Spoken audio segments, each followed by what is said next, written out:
를 받았습니다. 부부에게 또 한 번 큰일이 벌어졌다는데요.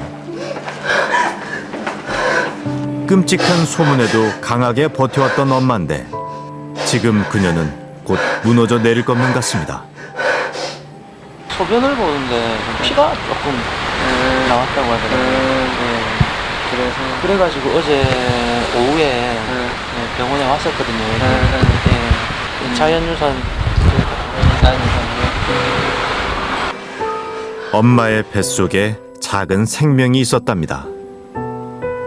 주원이가 떠난 뒤 찾아온 생명. 그 생명을 지키기 위해 엄만 잔인한 소문 앞에서도 내내 참아왔던 겁니다. 어떻게 위로해야 할까요? 아이를 둘이나 잃은 엄마에게 대체 무엇이 위로가 될까요? 예정일이 4월 10일이거든요. 이제 주원이가 마지막으로 심폐소생술을 한 게 4월 10일이거든요.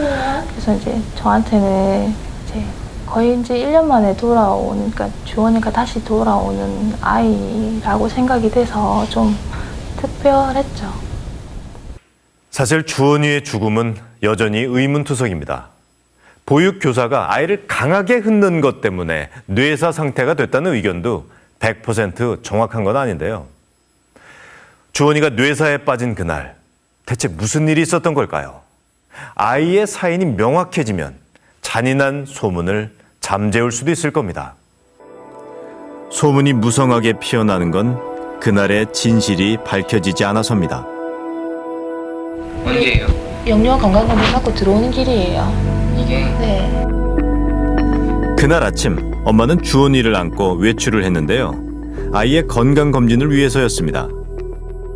주원이 너무 배고파하는 것 같아가지고 모유수유를 하고 10시 15분, 20분 그 정도 그 사이에 제가 어린이집에 등원시켰거든요. 주원이를 어린이집에 맡긴 뒤 큰아이를 데리고 목욕탕에 갔다는 엄마. 그런데 엄마가 목욕탕에 가 있는 동안 주원이에게 갑자기 문제가 생긴 겁니다. 아이를 어린이집에 맡긴 지 불과 1시간 30분 만에 일이 벌어진 건데요. 나갔다 오니까 문을 열자마자 이미 전화기에 불이 나 있는 거예요. 애기 아빠가 우리 애기가 지금 병원에 와 있다고. 병원에 실려간 주원이는 뇌사 상태에 빠져 있었습니다.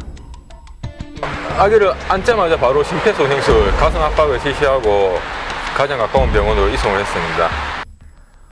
엄마 품에 안겨있던 주원이는 멀쩡했는데 119 대원의 품에선 힘없이 늘어져 있습니다.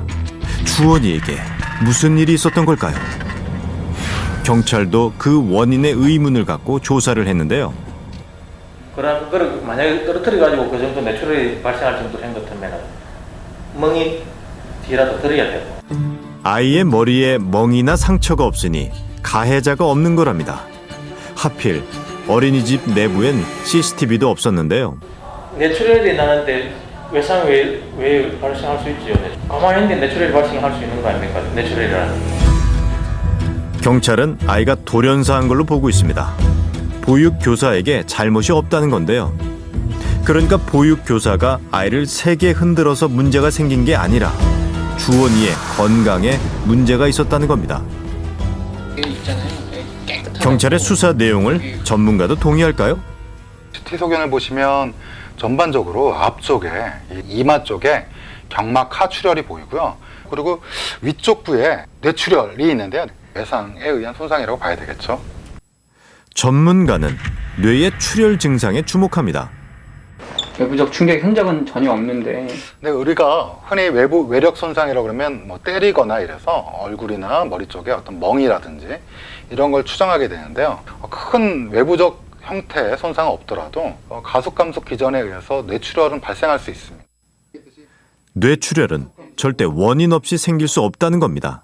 즉 떨어뜨렸다거나 어떤 심하게 흔들면서 벽에 부딪혔다든지 이런 손상이 같이 동반되면서 생긴 출혈이라고 봐야 되고 손상이라고 봐야 되고요. 이런 뇌 손상 때문에 결국 이런 계속적으로 진행돼서 뇌사 상태까지 이른 걸로 판단합니다. 그러고 보니 보육교사가 주원이를 흔드는 영상을 보면 이미 아이의 팔다리가 축 처져 있습니다. 아마도 엘리베이터를 타기 전에 아이에게 문제가 생긴 걸로 보이는데요. 그날을 다시